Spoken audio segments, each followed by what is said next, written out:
일본에서 사용한 타자기입니다. 한자까지 1000자 정도 입력할 수 있는 타자기거든요. 크기가 어마어마하죠. 많이 입력할 수 있는 건 한 2000자까지 입력할 수 있는 것도 있다고 해요. 일반적으로 사용한 타자기는 알파벳이 쓰여 있습니다. 그래서 일본 발음 나는 대로 알파벳을 쓰는 거예요. 도쿄를 쓴다 그러면은 TOKYO 이렇게 써서 일본어를 알파벳으로 쓰는 거죠. 한국과 일본의 한자 교육은 어떤 차이가 있나요?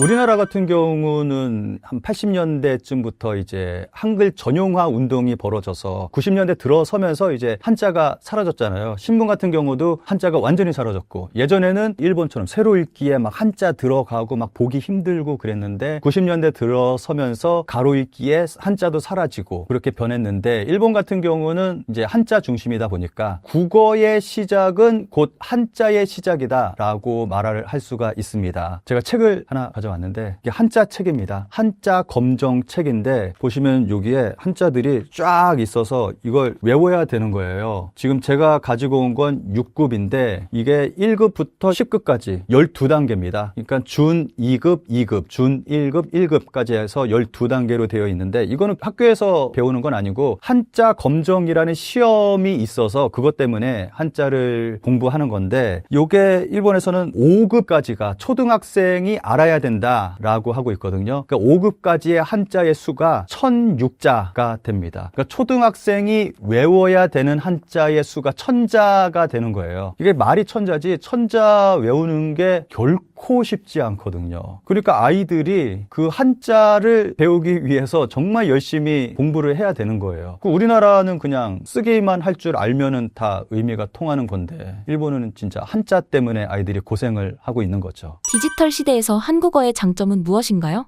요거는 타자기를 좀 보면은 좀 이해가 빠르실 거라고 생각합니다. 제가 준비한 영상이 있는데 이 영상을 좀 보시면은 일본에서 사용한 타자기입니다. 예전에 한자까지 입력해 넣을 수 있는 타자기인데 한 1000자 정도 입력할 수 있는 타자기거든요. 크기가 어마어마하죠. 이게 더 많이 입력할 수 있는 건 한 2000자까지 입력할 수 있는 것도 있다고 해요. 근데 이거는 일반적으로 사용한 건 아니고 특별한 경우에, 무슨 관공서나 특별한 경우에 사용하는 거고, 일반적으로 사용한 타자기는 알파벳이 쓰여 있습니다. 그래서 일본 발음 나는 대로 알파벳을 쓰는 거예요. 그러니까 일본어를 쓰는 게 아니라 로마자 알파벳을 쓰는 거죠. 도쿄를 쓴다 그러면은 TOKYO 이렇게 써서 일본어를 알파벳으로 쓰는 거죠. 그렇게 쓰는 그런 게 있었습니다. 그런데 이제 디지털화가 되면서 넘어오면서 컴퓨터로, 워드로 쓰게 될 수 있게 된 거죠. 그러면서 이제 굉장히 좀 편리하게 이제 일본어를 표기할 수 있게 됐습니다. 근데 여기서도 그렇게 편리한 것도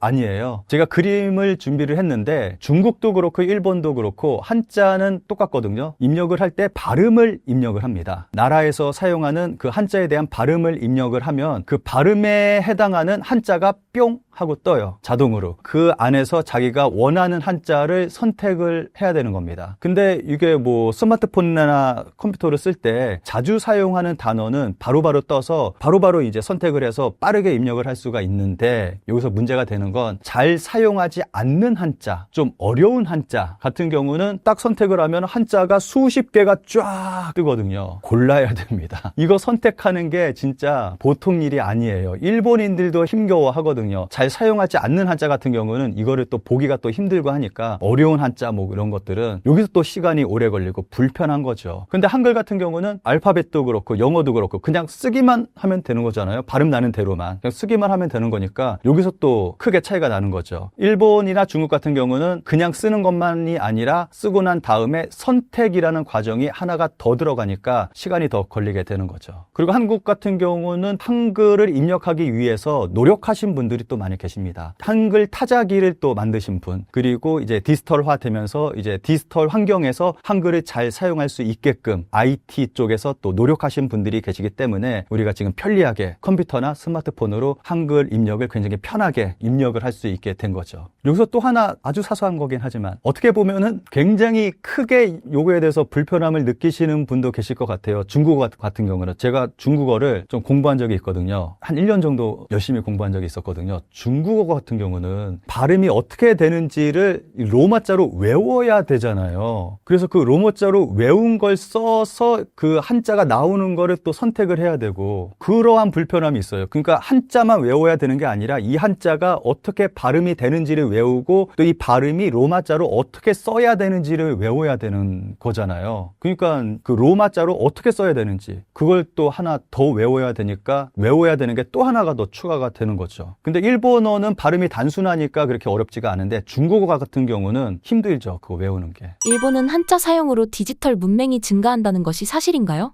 제가 예전에 KBS인가에서 다큐를 한번 본 적이 있거든요. 취재팀이 일본하고 중국에 찾아가서 시민들에게 종이하고 펜을 주면서 이 한자를 한번 써봐라 라고 했어요. 그 사람들이 그걸 듣고 쓰지를 못하는 거예요. 굉장히 단순한 한자인데 못 쓰는 거예요. 그러면서 자신들도 놀라는 거예요.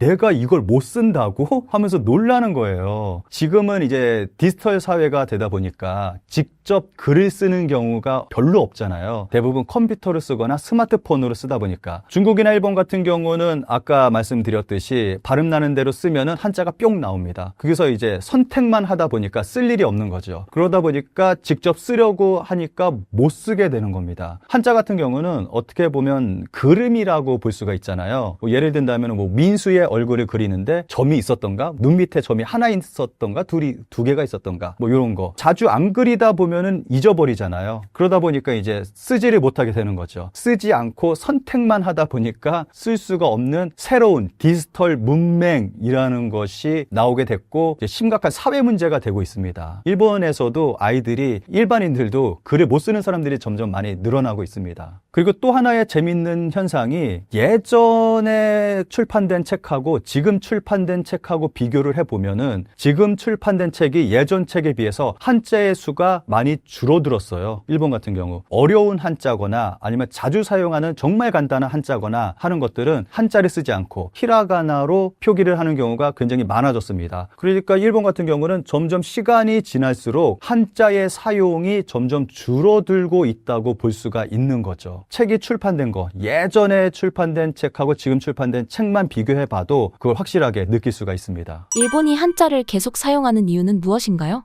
한자 문화권 국가들은 모든 나라가 이 한자에서 벗어나기 위해서 노력을 했어요. 중국 같은 경우는 지금 간자체를 쓰잖아요. 근데 그 전에 1966년 그리고 1970년대 두 차례에 걸쳐서 간략화 작업을 해서 지금 쓰는 간자체가 됐습니다. 라는 거는 지금 중국은 자기네들 한자를 굉장히 자랑스럽다고 뭐 얘기를 하고 예전에 있었던 베이징 올림픽 때도 굉장히 부각을 해서 막 선전을 하고 그랬는데 이거 간자체로 만들었다는 것 자체가 한자가 불편하다는 거를 증명하는 거잖아요. 스스로. 그런 거죠. 그리고 일본도 이 한자에서 벗어나려고 노력을 했습니다. 그 메이지 유신 당시에 뭐 몇십 년 동안 로마자를 이제 이용을 해서 일본어를 표기하려고 노력을 했는데 연구를 했는데 실패하고 말았습니다. 그리고 또 한 번의 시도가 있었는데 1945년 이후에 또다시 이제 알파벳을 이용해서 이제 한자를 사용하지 않고 일본어를 표기하려고 이제 연구를 진행을 했는데 지금 보시는 그림이 그 당시에 사용했던 문서입니다. 이렇게 좀 연구를 했었는데 역시나 실패하고 말았습니다. 특히 일본어 같은 경우는 발음수가 굉장히 적잖아요. 다들 잘 아시다시피 맥도날드를 마크도나르도라고 하고 마이클 잭슨을 일본에서는 마이케루 자크손 뭐 이렇게 알아들을 수도 없는 마자파자 브라자 뭐 이런 발음들이 있을 정도로 발음이 적어서 동음 이어가 굉장히 많습니다. 그래서 한자를 사용하지 않고 그냥 히라가나로만 쓴다면 굉장히 의미가 불분명해지고 알아듣기 힘들게 되겠죠. 제가 박물관 같은 데 자주 가는데 가보면은 옛날 문서들 보면은 어떤 문서들은 그냥 히라가나로만 쓰여진 그런 문서가 있어요. 근데 보면은 읽을 수는 있습니다. 근데 내용 파악이 굉장히 힘듭니다. 한자가 없으면은 읽기도 힘들고 내용 파악도 힘듭니다. 일본 같은 경우는 아마 한자 문화권에서 완전히 벗어나기는 어려울 거라고 생각합니다. 그런데 한자에서 벗어난 나라 나라가 두 나라가 있습니다. 놀랍게도. 한 나라는 베트남. 베트남 같은 경우는 자력으로 벗어난 건 아니고 아무래도 프랑스의 식민지 지배를 받다가 거기서 이제 자연스럽게 로마자를 받아들여서 지금은 이제 한자를 사용하지 않고 로마자를 사용하게 된 거고, 이제 한국 같은 경우는 이제 유일하게 자력으로 한자에서 벗어나게 된 계획이죠. 세종대왕님 덕분에 우리는 자력으로 한자에서 벗어날 수 있는 그러한 유일한 나라가 된 거죠.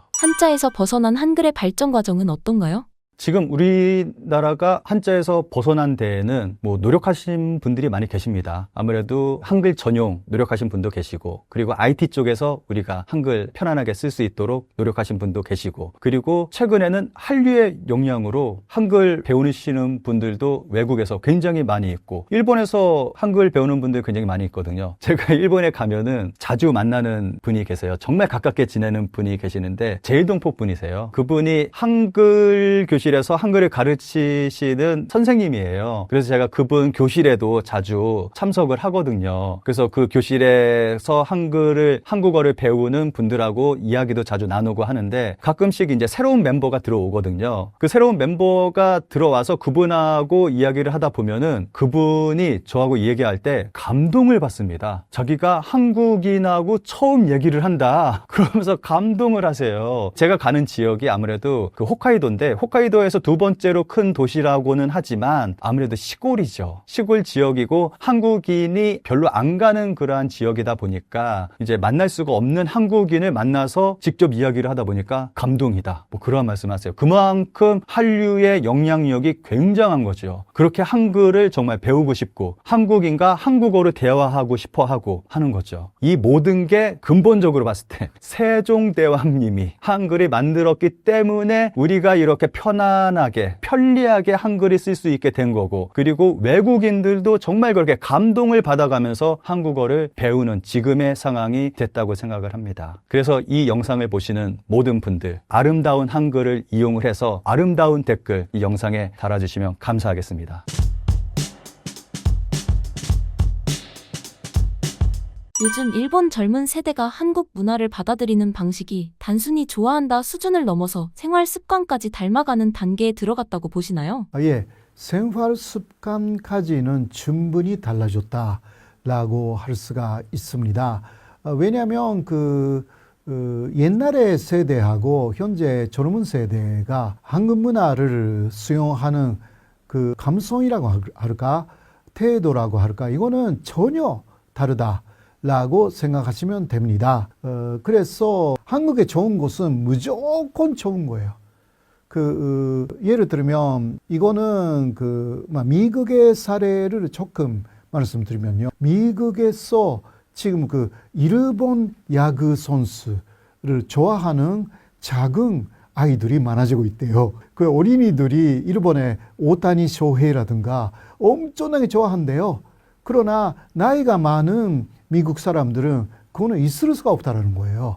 왜냐하면 옛날에 그 일본하고 전쟁했고 그런 것도 있고, 일본이라고 하면 모든 게 좀 열등한 나라다라는 게 미국 안에 있었는데, 지금 미국의 아주 어린 아이들은 일본 문화를 그대로 수용한대요. 그러니까 오타니의 이름이 또 있는 유니폼을 많이 산대요. 똑같습니다. 한국의 K-팝 그리고 K-드라마, K-콘텐츠의 영향으로, 그리고 한국의 음식도 일본에 많이 그런 음식점들이 생겼고요. 그리고 또 화장품도 유명하고 기타 여러 가지 한국 제품, 한국 문화가 일본에 넘쳐나기 때문에 그게 또 일본 문화보다 훨씬 우수하다 라는 내용으로 나와 있는 거죠. 한국의 화장품도 싸고 내용이 일본의 비싼 화장품하고 거의 똑같다, 이런 것이니까 비교하면 한국 것이 훨씬 좋은 것이다, 이렇게 되잖아요. 또 K-팝 BTS라든가 블랙핑크는 뭐 당연한 것이고요. 먼저 비주얼 자체가 다르다. 일본의 아이돌보다 키가 크고 퍼포먼스도 훌륭하고 노래도 잘하고 춤도 뭐 완전히 완벽하다. 그렇기 때문에 이게 아무래도 비교가 되니까. 그래서 한국 것에 엄청나게 하나의 동경심을 느낀 그런 일본 젊은이들이 나타나고 있어가지고 그런 사람들은 그 한국 쪽에서 뭐 여러 가지 되어 있는 부분, 여러 가지 문화, 한국의 문화, 이것이 자신들의 생활에 많이 수용하고 있는 것입니다. 김치도 잘 먹고요. 그리고 한국 쪽의 라면도 많이 먹고 그런 한국의 브랜드가 일본 안에서 지금 퍼지기 시작했다라고 생각하시면 됩니다. 일본은 지금 한자 교육을 어떻게 하고 있나요? 일본에는요, 초등학교 때부터 일단 그 기본 의무 교육은 일본에서는 중학교까지이기 때문에 초등학교, 중학교로 한자를 2.136자 배웁니다. 고등학교는 이제 그 상용 한자 아닌 것은 계속 나오기는 하지만 일단 상용 한자라고 해가지고 반드시 알아야 되는 한자는 중학교까지 다 배우게 되어 있는 거죠. 문자를 실제로 쓰는 방식을 보면 디지털 환경에서는 이 차이가 더 치명적으로 드러나는 편인가요? 아무래도 일본 한자는요, 훈독하고 음독이라는 두 가지 있기, 적어도 하나의 한자에 있는 방법이 적어도 두 가지입니다. 많은 곳은 세 가지, 네 가지 있는 방법이 있습니다. 그리고 예를 들면 사람의 이름은 전혀 읽을 수 없는 그 사람의 이름에 맞춰서 그 발음을 붙인 것도 있습니다. 그래서 이러한 부분이 굉장히 어려운 거죠. 한국의 경우는 하나의 한자의 음이 거의 하나입니다. 두 개 있는 것도 약간 있기는 하지만 그러나 대부분 하나인데 일본은 그리고 훈이라는 게 있어요. 그 훈독이라고 했어요. 그거는 일본어 고유 일본어를 그대로 그 한자 하고 믹스 시키는 것이고요. 예를 들면 그 한국에서 달리다, 이거 뛰다, 이거 그냥 그 주자잖아요. 주행의 주자. 그러니까 그 한자는 그냥 주예요. 주. 네, 그러나 일본에서는 한국에서 말하는 뛰다라든가 달리다, 이것도 그 한자를 쓰고 있게 합니다. 그러니까 일본말로 주에 해당되는 것이 소라는 일본 음독이고요. 그리고 훈독이라는 것은 뛰다, 달리다에 해당되는 하시르라는 말이 있어요. 거기에 같은 한자를 쓰는 거예요, 일본은. 그런 식으로 해서 읽는 방법이 굉장히 여러 가지가 있기 때문에 먼저 그것으로 디지털 환경에 아주 맞다라고 하기는 좀 어려운 언어가 일본어입니다. 그리고 일본의 지방의 이름, 홋카이도라든가 아키타, 도쿄도 뭐 지방 이름이라고 할 수가 있잖아요.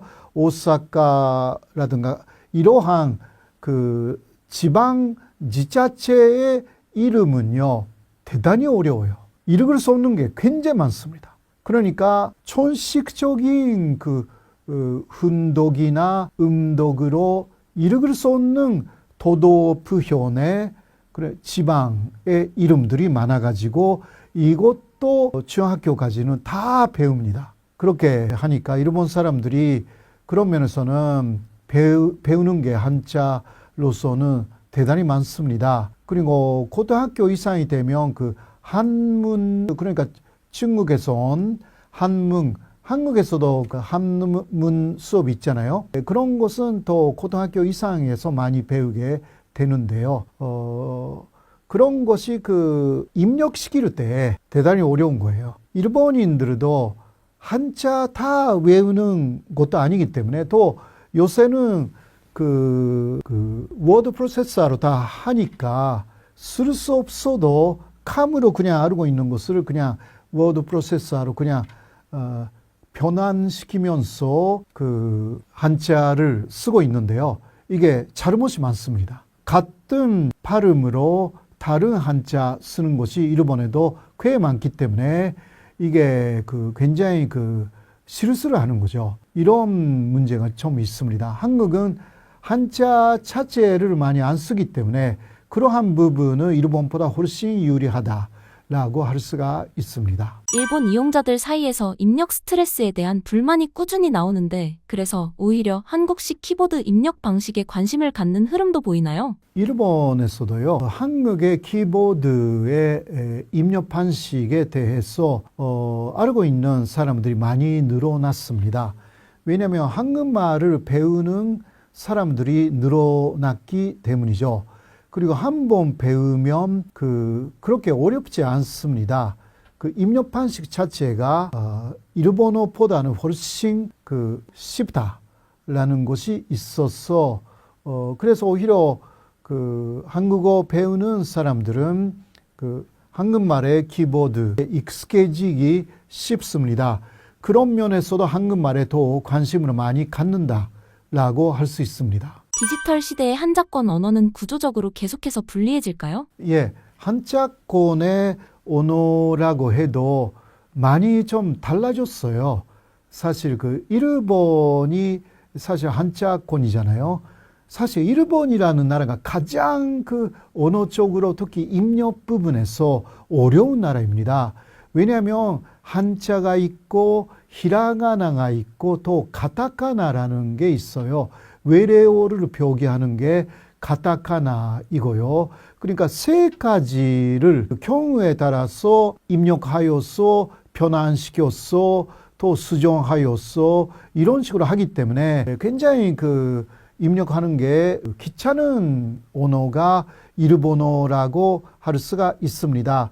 기타 한자어권의 나라라고 하면 한국도 그렇지만 그러나 한국은 지금은 한자에서 한글로 거의 다 옮겨갔기 때문에 큰 문제가 없다고 할 수가 있고요. 그러니까 헷갈리는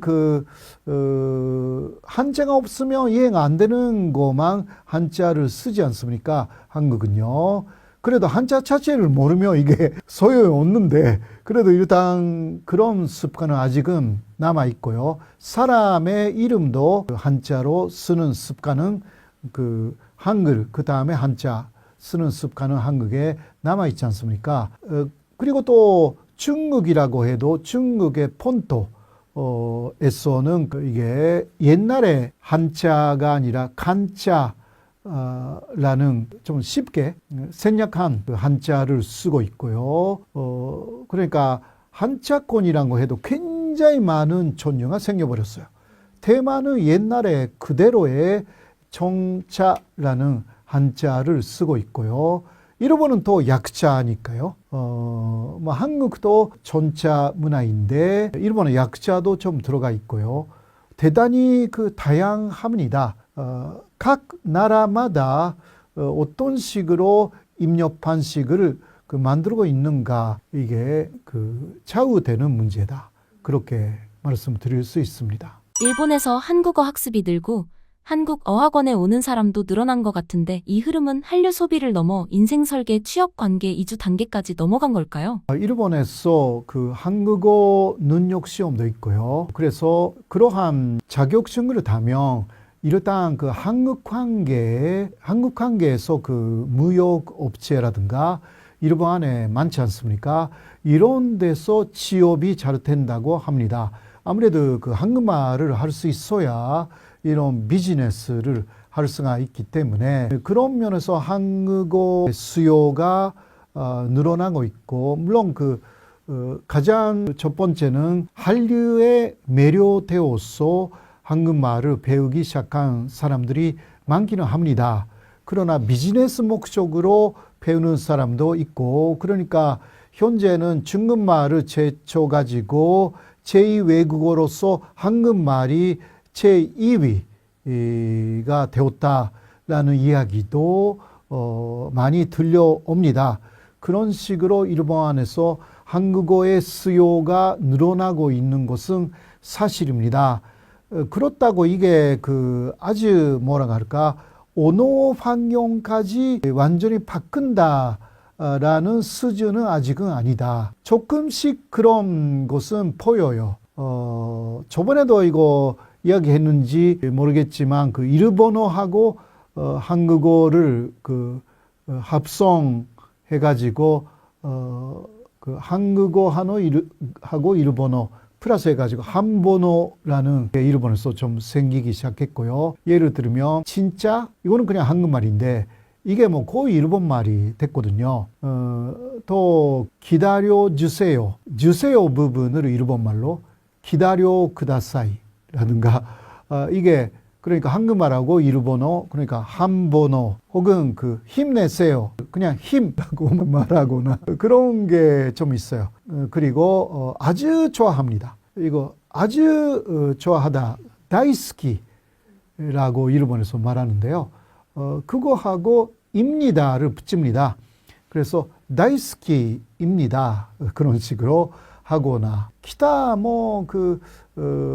커플 애플리케이션이라든가 이게 한국 거거든요. 일본에서 많이 씁니다. 애인끼리 그래서 만나서 100일째 뭐라고 할까 기념일을 축하한다라든가 서로의 비밀 채팅을 한다라든가 이거 한국에서 넘어간 그런 애플리케이션이 굉장히 유행하고 있습니다. 저는 쓴 적이 없어가지고 어떤 것인지 정확하게는 잘 모르겠는데 일본에서 너무 자주 그 이야기가 나와가지고 여러분들도 한국 안에서 쓰고 계시는 분들이 많을지는 모르겠지만요. 일본 사람들을 아주 좋아한다고 합니다. 그런 안에서도 예를 들면 100일째 만나서 100일째 이런 거 일본에서 개념이 없었거든요. 이거는 그러니까 태어나서 100일째라든가 이런 거하고 비슷하잖아요. 토레 개념이라든가 이런 것을 응용한 것으로 좀 보이는데 일본에서 생소하고 아주 신선한 그러한 문화라고 할 수가 있습니다. 그런 것들이 많이 일본의 생활 속에 들어가 있는 것입니다. 오르짱 메이크라고 해가지고요. 오르짱, 요새는 한국에서 많은 이야기를 하지 않지만 얼굴이 예쁘다라는 이야기잖아요. 오르짱메이크라고 해가지고 한국식으로 분장, 화장을 한다라든가 이러한 이름 자체가 존재합니다. 최근 5월 기준 공용어로 미얀마, 몽골, 찌아찌아족 그리고 일본까지 세계로 뻗어가는 한글의 공용어 지정 상황에 대해 알 수 있을까요? 이 위대한 한글에 대해서 훈민정음 특강이라든지 우리 한글에 대한 이야기들 또 제가 가나다라는 브랜드로 한국어를 전 세계에 서비스한 사람으로서 남다른 한국어 또 훈민정음에 대한 사랑으로 강연을 많이 하고 또 여러분들께 많이 이야기를 하고 있습니다. 저는 이 훈민정음에 대한 공부를 하고 이 한글의 탄생을 공부를 할 때마다 정말 소름이 돋을 때가 한두 번이 아니거든요. 여러분 일본 문자가 뭡니까? 여러분 히라가나, 가타카나라고 하지 않습니까? 일본의 이 가나 문자는 사실 어떻게 보면 우리가 5세기, 6세기 때 백제로부터 우리가 한자를 일본에 전수해줬고 다 아십니다. 일본의 고대 우리 백제에서 다 간 거잖아요. 그때 우리가 한자도 해줬거든요. 일본은 그 당시에 문자가 없었어요. 정말로 야만인 같은 일본인들을 우리 백제가 가서 다 통치하고 문화적인 걸 전수해주면서 일본의 이제 고대 일본어를 만들었는데 그때 우리가 삼국시대 때 썼던 게 한자, 우리나라 말도 이 한자만 가지고는 표기가 어려우니까 그때 썼던 게 뭡니까? 삼국시대 때. 그게 향찰과 이두지 않습니까? 그러니까 한자를 변형해서 조사를 쓴다든지. 그러니까 이 중국어의 이 고리버를 우리 한국어에 맞게끔 교차어에 쓰려다 보니까 우리 교차어라는 게 우리 한국어는 조사가 있어야 되는 거니까 조사를 한자로 이렇게 변형해서 붙이면서 뭐 을자, 새 을자를 써서 뭐 목적어를 쓴다든지 하는 거로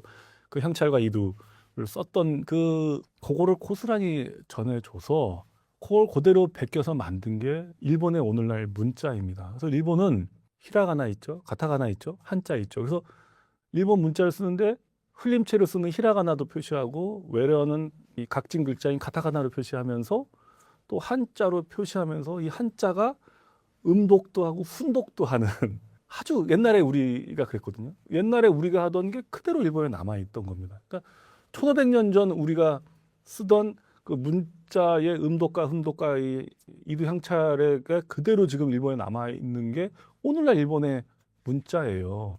여러분, 이 동아시아에 쓰는 글자, 여러분, 베트남 글자가 뭡니까? 여러분 글자 보면 이렇게 영어 알파벳으로 되어 있지 않습니까? 원래 일본도 우리랑 비슷하게 쯔놈이라 그래가지고요. 한자를 변형해서 썼던 게 일본 고유 문자예요. 근데 그게 뭐 베트남이 저 프랑스의 지배를 받으면서 프랑스 선교사들에 의해 가지고 이게 그 뭐죠? 일본어의 그 쭈꽁이라고 해서 베트남어가 나오는데 그게 뭐냐면 알파벳으로 자기네 나라말 표시합니다. 사실 베트남어도 한자 문화권이거든요. 그래서 사실은 이게 뭐 호안끼엠 이런 게 베트남의 유명한 하노이에 있는 호수인데 그게 그냥 한자어예요. 그게 다 이제 그냥 베트남어로 영어 알파벳으로 표기해서 한자 본연의 그 한자의 의미를 다 모르고 있습니다. 사실 그 근원을 들어가면 베트남 단어들도 보면 한자가 굉장히 많습니다. 여러분, 인도네시아도 옛날에는 인도네시아가 힌두교 불교 영향을 받아가지고 인도식 문자를 써서 그게 카위라고 하는 자바 문자라는 게 있었거든요. 그게 불교 힌두교 영향으로 만든 인도의 그 브라미 문자에서 그게 탄생한 걸 쓰다가 결국은 또 이슬람이 내려오면서 이슬람의 아랍 문자를 씁니다. 그게 인도네시아의 패곤 문자라고 하거든요. 그러다가 또 이제 네덜란드에 또 식민지가 되면서 이제 유럽의 라틴 문자가 또 도입이 돼요. 그러니까 이 인도네시아는요, 인도의 바라미 문자를 빌려다가 이렇게 변형해 쓰다가 또 아랍 문자를 비슷한 걸 쓰다가 근대에 와서 라틴어를 가져다가 인도네시아 언어 나라 표시하는 겁니다. 그게 영어 알파벳으로 표기가 돼 있어요. 베트남도 그렇게 돼 있고요. 일본은 1500년 전 우리가 물려준 향찰 이두식 한자 표기로 쓰고 있습니다. 그 다음에 말레이시아도 이게 아랍 문자에서 라틴 문자로 이제 변신을 한 겁니다. 그러니까 말레이시아도 인도네시아랑 뿌리가 같거든요. 그러니까 여기들도 마찬가지 힌두교 불교 영향으로 인도 계통의 그 팔라바 문자를 쓰다가 또 카이 문자를 인도네시아랑 받아들였다가 나중에 19세기, 20세기 돼서 영국이 말레이시아를 지배하면서 그때 이제 유럽의 알파벳, 그러니까 영어 알파벳을 도입합니다. 그러니까 여러분, 말레이시아도 영어 알파벳을 빌려다가 자기네 나라 말을 쓰는 거고요. 인도네시아도 이 문자, 저 문자 빌려 쓰다가 결국은 라틴 문자, 알파벳 빌려다 쓰는 겁니다. 베트남어도 마찬가지입니다. 한자 문화권이지만 영어를 빌려다가 씁니다. 제가 왜 이 말씀을 드리냐면요.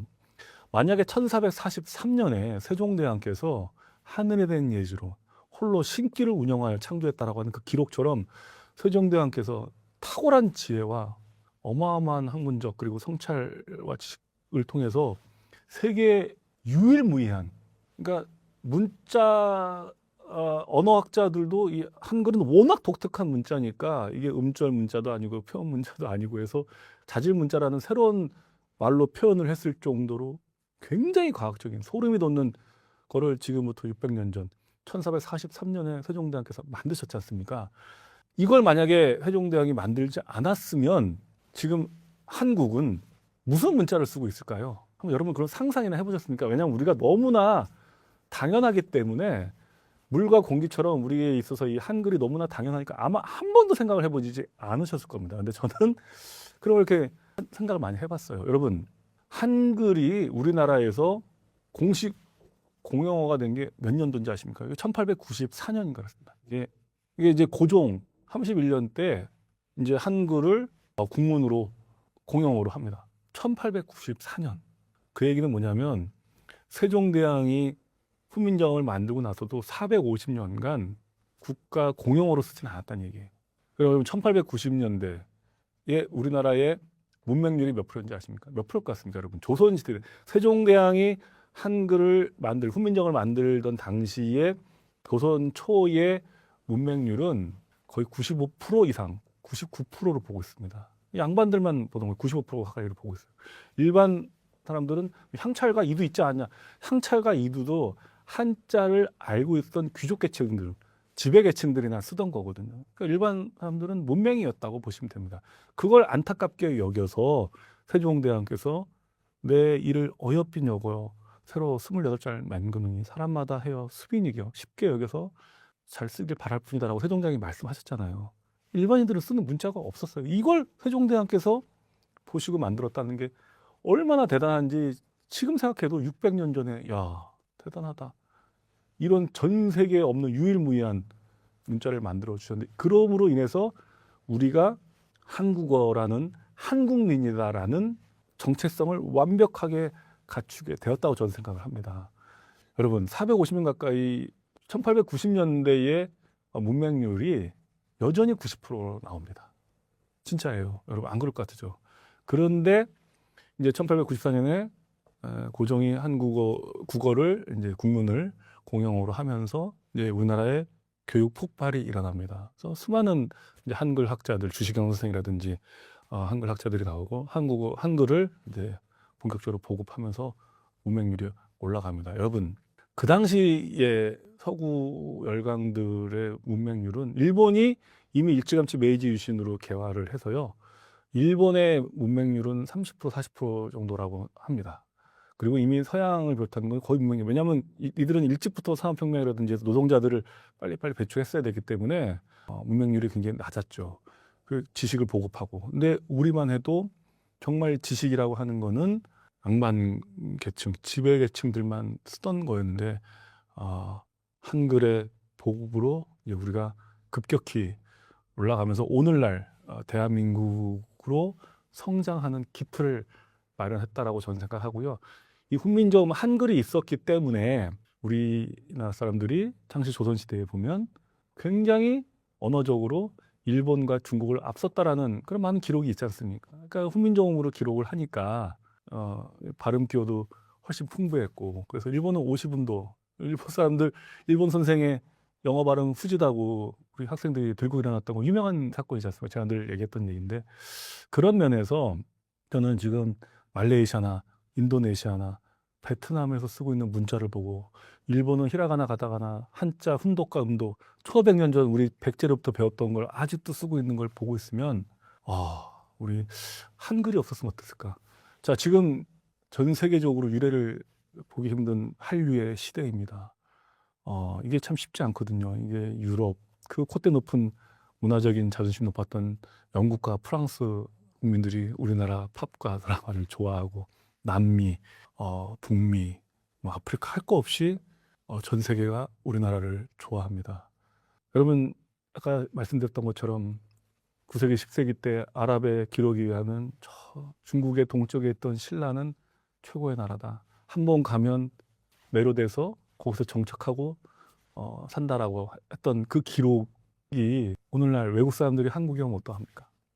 정말 한국을 너무 좋은 나라, 살기 좋은 나라. 여러분 우리나라 어디를 가도 이렇게 공중 화장실이 깨끗하고 잘 되는 곳 웬만한 곳 찾기 힘듭니다. 여러분 유럽 가보시면 아시겠지만 먹을 거, 음식 놀래죠. 가면 여러분 반찬이 이렇게 나오지 않습니까? 외국에서는 없는 일이에요. 이렇게 다양한 반찬이 더 달라면 더 주잖아요. 외국 사람들이 기절하죠. 이 단 하나 요리인데 전 세계에 이렇게 다양한 반찬을 주는 곳이 제가 알기로는 거의 한국이 유일합니다. 저도 전 세계 여러 나라를 가봤지만 없는 것 같아요. 또 하나 강력한 게 뭔지 아십니까? 한국이 사계절이 있다라는 거. 여러분 눈을 겨울철에 못 보는 나라가 얼마나 많은 줄 아십니까? 한국은 겨울철에는 눈도 볼 수 있죠. 외국 사람들 중에 눈 한번 만져보는 게 소원인 사람들이 얼마나 많은 줄 아십니까? 사계절이 있어서 봄, 여름, 가을, 겨울이 뚜렷하고 뭐 물론 지금 지구 온난화로 인해서 전체적으로 기온이 올라가서 우리나라도 지금 사계절이 아주 뚜렷하진 않지만 그래도 겨울철에 눈을 볼 수 있는 나라지 않습니까? 외국 사람들에게 있어서는 그것도 굉장한 그 환상입니다. 거의 외국 사람들에게 있어서 한국은 지금 유토피아에 가깝습니다. 먹을 것 풍부하고 친절하고 깨끗하고 다 도시화되어 있고 여러분 팍스 로마나가 예전에 2000년 전 전 세계에 팍스 로마나로 있었죠. 그리고 또 아시겠지만 팍스 몽골 있었죠. 13세기에 몽골이 정말 전 세계를 휘어잡았습니다. 그리고 이제 팍스 아메리카나에 우리가 시대를 살고 있죠. 전 세계를 주름잡았던 게 로마가 있었고 한때 몽골이 있었고 미국이 있다면 전 다음 팍스 코리아나 시대가 저는 온다고 저는 생각합니다. 지금 한국이 이 단시간 내에 이제 국력이 6위로 올라갔고 여러분 한국어도 전 세계 6위입니다. 이제는 우리의 국력 순위와 한국어 순위가 공교롭게도 이제 6위가 됐습니다. 여러분 옛날에 G7이라고 있었지 않습니까? 우리가 이제는 G7 지금 다 우리보다 밑이에요. 웬만한 나라들이. 우리가 그 정도로 성장을 해 있는 데 있는데 뭐 이제 인구 절벽이다. 이제 한국은 지금 이제 내려갈 일만 남았다라고 하는데 저는 이때에 우리가 어떻게 하냐에 따라서 여러분 앞으로 AI 시대에 노동력을 많은 AI와 로봇이 대체한다고 봅니다. 그렇다면은 인구가 절벽이 돼도 AI와 로봇이 노동을 대체할 거기 때문에 그들이 하지 못하는 것들을 우리 한국이 세계를 견인하면서 문화 강국으로 전 세계 누구도 가보지 못한 이제 AI 시대를 걸어가고 있지 않습니까? 이거는 어느 누구도 경험하지 못한 걸 전 세계인들이 지금 같이 경험을 하고 있습니다. 한 가지 좀 재미난 얘기를 하면서 이야기를 마치고 싶습니다. 여러분, 히말라야지 않습니까? 옛날에는 히말라야를 원정하는 게 뭐 1950년대인가 한 세계 최초의 뭐 히말라야 원정을 했었습니다. 그때는 뭐 히말라야 8,000m 넘는 그 히말라야 산을 이렇게 원정하는 게 굉장히 어려운 일이었고요. 뉴스에 나올 일이고 막 국가적으로 막 영웅이 되는 일이었습니다. 근데 지금은 히말라야 8,000m의 산을 1년에 몇 명이 정복하는 줄 아십니까? 1,000명이 넘는다고 합니다. 왜 그럴까요? 뭐 그때 사람들보다 지금 사람들이 뭐 체력이 더 좋아서? 전 그렇지 않거든요. 그때 사람들도 체력이 더 좋았거든요. 장비가 좋아서 뭐 등산 장비라든지 옷이라든지 여러 가지 장비들이 발달을 했기 때문에 또 예전에보다는 지금 더 많은 사람들이 히말라야 많이 정복을 하지요. 근데 예전하고 달라진 게 하나가 있습니다. 그래서 우리가 히말라야를 많은 사람들이 정복하게 됩니다. 그게 왜 그런지 아십니까? 그게 베이스 캠프의 위치입니다. 예전에는 베이스 캠프가 해발 2,000m 정도였다고 합니다. 지금 베이스 캠프가 몇인지 아십니까? 6,000m입니다. 그러니까 이미 4,000m를 먹고 2,000m만 올라가면 되는 거죠. 그럼 8,000m 산을 2,000m 시작하면 6,000m를 가야 되는데요.